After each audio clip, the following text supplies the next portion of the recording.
My name is Ruby, and I'm a 21-year-old grad student and a writer, and I also happen to be a Chinese adoptee.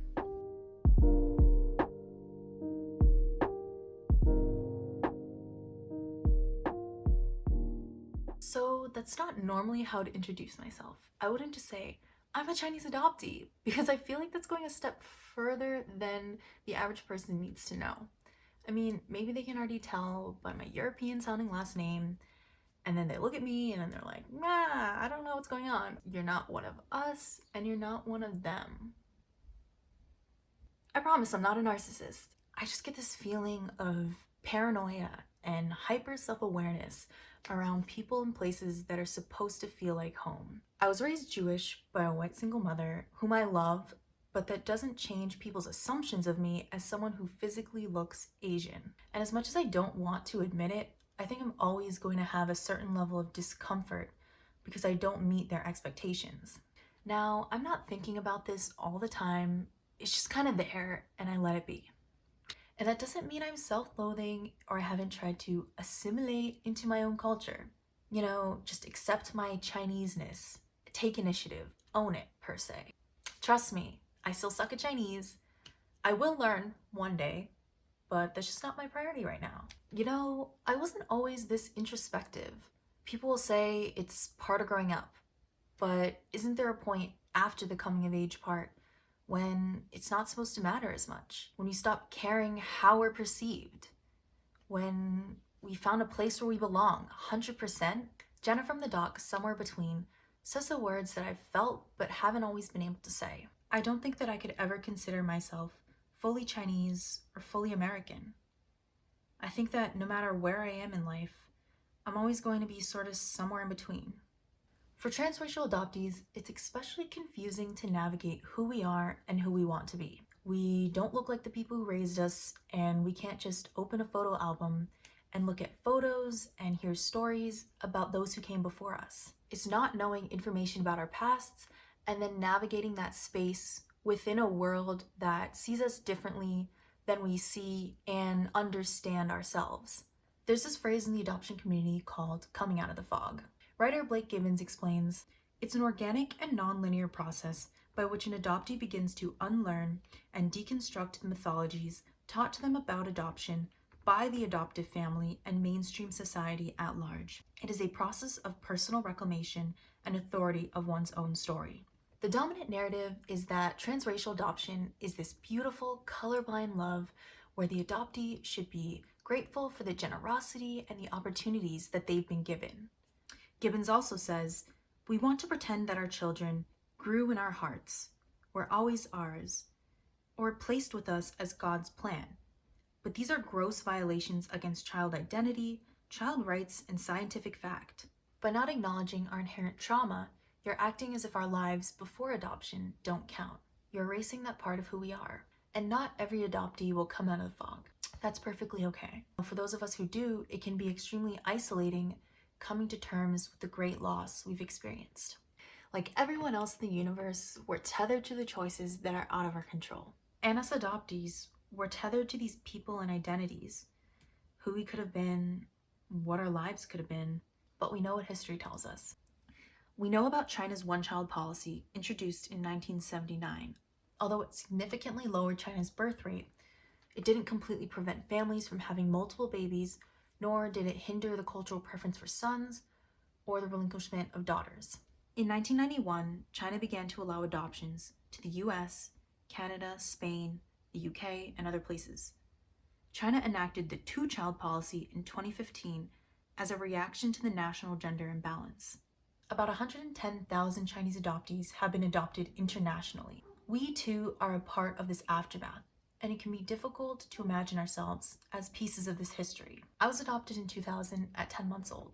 I grew up in the greater Boston area, and for the most part, I had a really happy childhood. Although being Chinese was a fact, sometimes I forgot that I was, and in some ways, having not developed this self-awareness yet was freeing. I remember my mom would take us to Chinese playgroups where we would sing songs, learn about Chinese culture, and play with other adoptees. I distinctly remember making dumplings and sitting around in a circle playing games. Every year, a family of two Would go with some friends to eat dim sum and watch the lion dance for Chinese New Year. Sometimes we'd go to Chinatown, other times we'd go to a special banquet restaurant. I grew up eating Americanized Chinese food from our favorite buffet in town. Shout out to Panda Palace. So many memories there, and it will always be remembered. Over the years, I've had a handful of Chinese American classmates, and I even became friends with a few of them. It wasn't like, we're both Chinese. We just became friends. I went over to one of my friend's houses for a play date, and her parents made us Chinese food for dinner. Now, this wasn't the Chinese food that I was used to. It was more authentic, and the flavors were not suited to the American palate. As a kid who didn't grow up with that, my taste buds weren't exactly happy, and I think they could tell, and they made me a corn dog, and I probably ate some white rice with it. I didn't grow up with these authentic flavors, even though now I love them. Though I didn't truly identify with anything Chinese as a kid, I look back on these memories and see that my mom tried. Do I wish that I had learned Chinese as a kid and now, after all these years of lessons, that I was fluent and I could speak Chinese and everything was great? Definitely. But I look back on it and see that my mom tried to expose me to my birth culture. And not every transracial adoptee gets that, unfortunately. Prior to high school, I didn't connect with my heritage.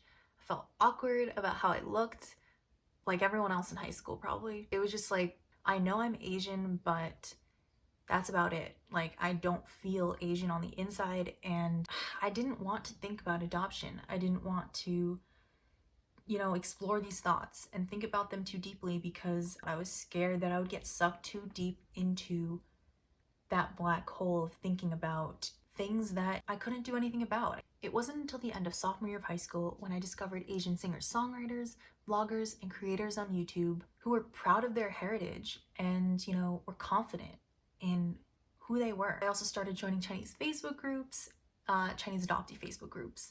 Subtle Asian adoptee traits and subtle Asian traits wasn't really a thing. But there were Facebook groups like CCI, Chinese Children International, and watching documentaries like Twinsters and Somewhere Between, where I saw parts of myself reflected. And that's kind of when I started thinking, maybe I am part of a community. Maybe I am part of something bigger. Maybe it doesn't have to be just me. Things continued to change for me when I visited China in 2017 and when I interned at an Asian American media company in 2019. But the more I started to feel connected, the more I couldn't ignore the ways in which I was unique. And as transracial adoptees, our identities are constantly changing and evolving with our experiences as we come to understand who we are and where we belong. I interviewed my friend Jade, a fellow Chinese adoptee, on her experiences. We met in a Chinese class, actually, a beginner's Chinese class in college, and I'd like to say we became friends pretty quickly.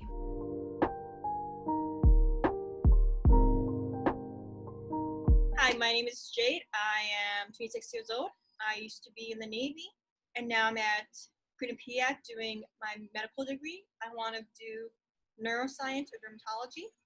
I am officially a junior per se, but I'm also part of the medical program, so it's a weird mix together. And right now I am a pharmacy technician at CVS.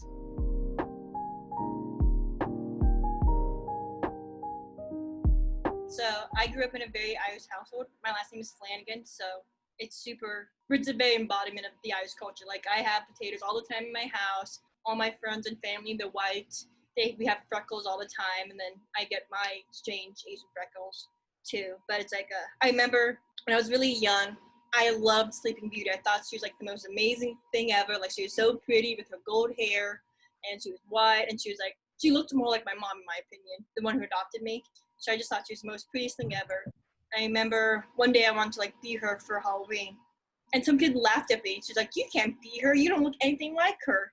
And I was like, yes, I do. Like, I don't think I really understood how I looked to other people. All I thought is I thought for me personally, I thought I looked like my mom, but in a shorter version. And then the next year, I wanted to be Mulan for Halloween.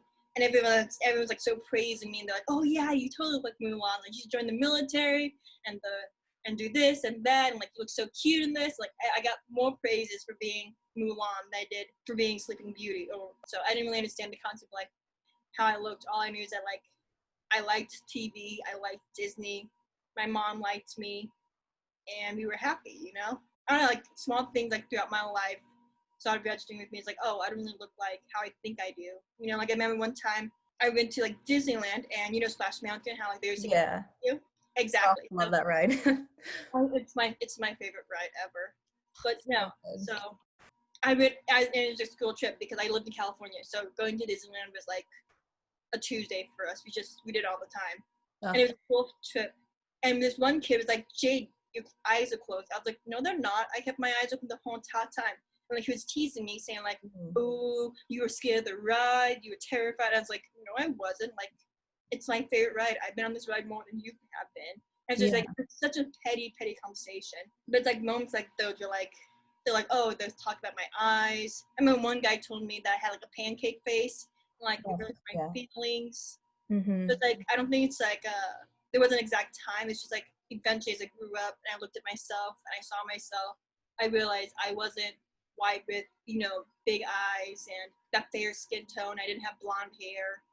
I was, you know, tiny, Chinese, and different. And like I never understood that because, like I said, my whole entire family's white. So it's like you don't see yourself as anything what you see through your family's eyes. And I was very lucky because my family saw me as a very I don't think they saw skin tone. They saw like, you know, this little cute little girl who just wanted to like eat glue and play in the mud.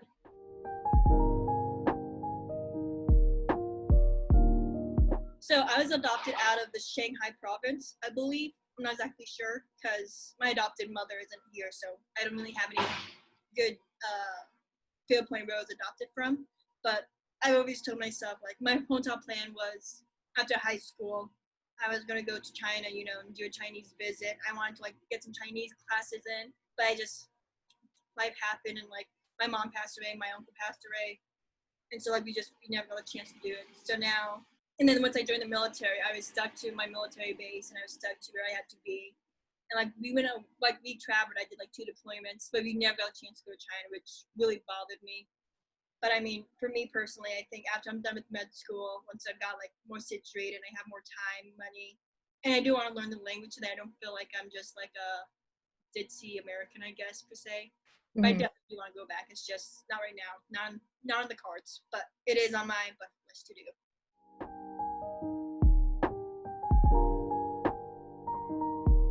I think one thing that really bothers me is like everyone's always asked like, do you ever want to go see your real parents?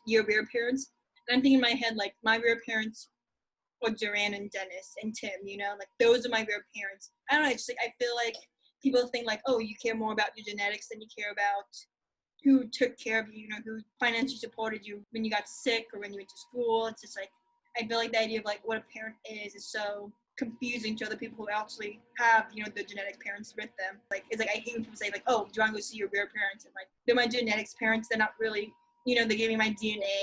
They help, you know, give me my access to what I am today. Especially in the scientific field, we study more of a nurture versus nature, you know, and I feel like I have more nurture in my life, more concept of who I am through my parents who adopted me versus my genetics.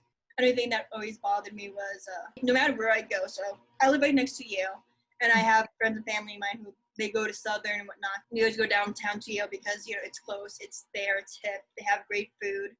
I love to eat. And I remember you and I, you and I went to this restaurant. It was like a really nice, cute Asian restaurant. And I've never eaten there before in my life. And she's like, hey, haven't you been here before? And like I get that almost everywhere I go when I go down to Yale. It's like, haven't I seen you before? Like I remember I went to like get my ID out to get a drink and like, oh no, you didn't need it. You've been here before. I was like, I've never been here ever.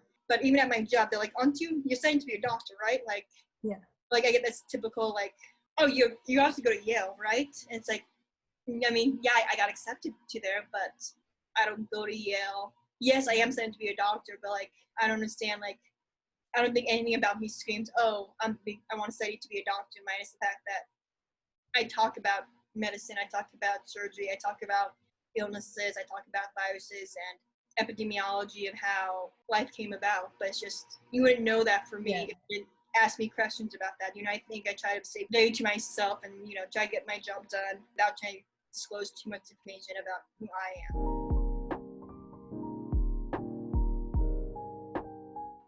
I don't know, for me personally, I felt kind of ashamed I didn't know how to speak the language. Yeah, yeah. Same I time, as well. how can you speak a language when you never got the chance to learn it? Mhm. It's just like people don't, I guess, understand that. I guess they make assumptions that you should know this language, even though you speak English now. It's like I Yeah. understand that most people are bilingual, Mhm. but it's Mhm. like I'm not bilingual. Like I really am. That there's a joke. They said like, how do you know an American versus a European? And they're like, Americans only speak one language. It's like I really embody that hometown joke. I really do only speak one language. I think like for me personally, when I was younger, I thought my parents didn't love me because I wasn't genetically theirs. I thought I was kind of like an adoption because in the 90s it was really cool to like adopt Asian kids. We were like token Asian. It's Yeah. like a fun thing. It's like, oh, it's like a hub. Collect some Asians, gain some points, look cool against your white friends or whatever racial group you adopted from. And like for the longest time, I believed that. I was like, oh, I wasn't wanted. I was just, I was part of the trend because my mom was sick at the time too. So her entire way of understanding and speaking to me was very confusing sometimes. But like as time went on, it's like, and as I saw like all my friends who had their parents who were, genetically theirs, I realized that there's so many kids on this earth, especially in the American culture, where like they have a kid, but they were a mistake.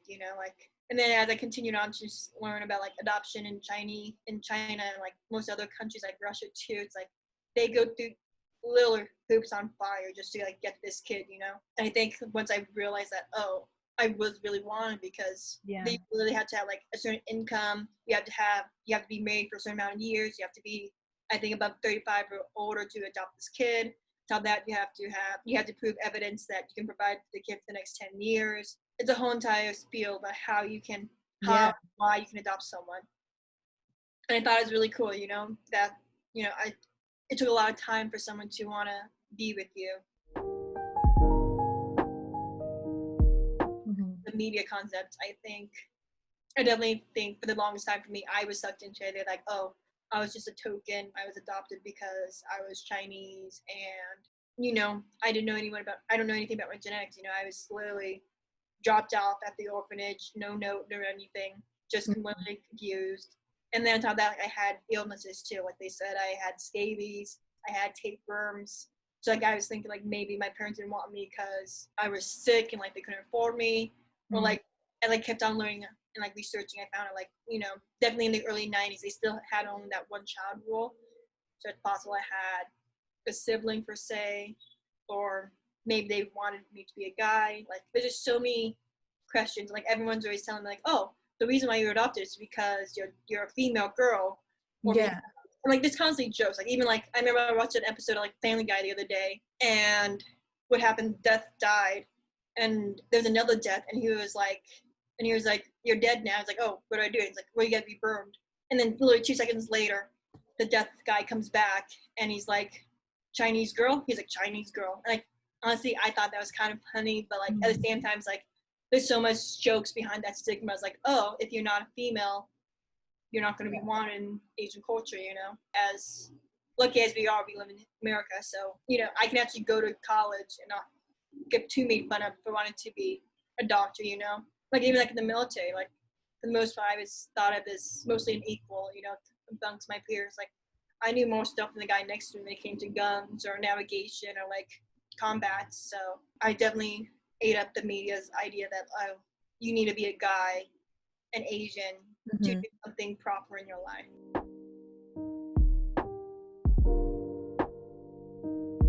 I feel like this is very typical, but I remember seeing like Crazy Rich Asian. I remember the one part like in the very beginning of the movie where like they're shopping for the red dress. And her Mm. mom was like, they see you are Asian, but they see you as an American. It's like even Yes. there's so much bias against other Asians or bias through other concepts. And that, I don't know, I honestly thought it's just like, it was because I was an American Chinese, but I think no matter where you go in life, you're always going to have that issue about trying to find that fitting situation, whether you're adopted, not adopted. It's like it's a constant issue to go through. It's a constant struggle to fight. One of my favorite books when I was younger is Two Rabbits. And I think it says, like, do you know how much I love you? Like, I I don't think know. I know what you're talking about. Yeah, it's one of my favorite books. And my mom used to read it to me all the time to remind me that it doesn't matter about what other people think. It's like, it's the fact that you have that intimate family and that they'll still always love you. And I think that's what you should really focus on. Right now, we're in the midst of COVID and we're in the midst of the Black Lives Matters. Mm-hmm. So I think, honestly, I think the only shout out I have to do is like the people who constantly find love in such a trying times. It's literally Black Mirror's episode right now as we're living through. So anyone who has love, anyone who has patience, anyone who's willing to go that little extra step to help someone out. So I want to say thank you to you guys. But yeah. So in the interview, Jade and I talked about experiencing microaggressions as people of color. There are a lot of things that our adopted parents will never understand. And as much as they want to, they can't prevent us from experiencing xenophobia and racism. I would also like to recognize our privilege as Asians. The stereotype of the model minority was created as a strategic myth by white folks to undermine the struggles of Black folks and other racial ethnic minority groups. So in essence, Asians were and still are used as props to further push anti-Black racist agendas. And we need to shut down the model minority stereotype whenever we see it, educate ourselves on how to ally, and use our privilege for the advancement of the Black Lives Matter movement and racial equality. So as Chinese adoptees, we have a lot to think about concerning our identities. And it's not simple. It can't be diluted to a single story, single experience, single question or concern, and that's okay. In some ways, I find comfort knowing that I don't have to simplify myself in order to live my life authentically.